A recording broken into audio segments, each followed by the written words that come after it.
Случаите на висока корупција во кои се вмешани владини функционери, како што е последниот со владиниот генерален секретар Мухамед Зекири, мора да добијат разрешница, меѓу другото и затоа што се будно следени од Европската унија. На ова укажа извршната директорка на ЕПИ, која потенцира дека функционирањето на правниот систем во вакви случаи е еден од клучните услови кои се бараат од земите кандидати. Ние знаеме дека немаме добро досие со на постигнувања во справување со тие случаи. Така да мислам дека под тесна лупа ќе под многу блиско наблюдување ќе бидат овој случај и другите случаи на висока корупција, за кои што честопати за жал во нашиот правен систем немаме доволно брз исход, честопати тие предмети застаруваат, имаме многу процедурални проблеми и многу ќе биде важно истите да бидат доведени до крај со пресуда за да покажеме дека функционира правниот систем. Иван Новосел од Куќа за човекови права во Загреб вели дека постои основна разлика во тоа како ЕУ го третира владењето на правото во земјите членки и кандидатите за членство.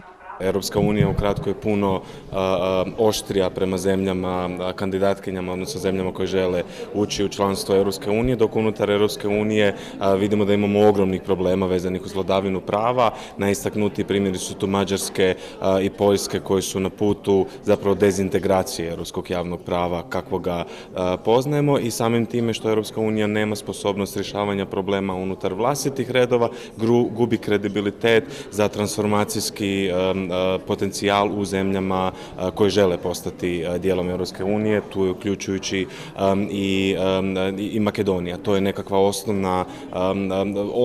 osnovni problem sa kojim se trenutačno suočavamo.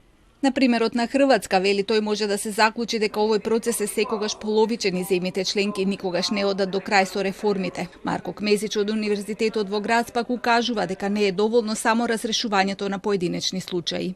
Obračunavanje sa korupcijom svakako podrazumeva obračunavanje sa tom sistemskom korupcijom, tako da naravno to jeste pravi put na kome treba istrajati. Dakle, nije dovoljan jedan slučaj ili dva, već sistemska korupcija zahteva i sistemska rešenja.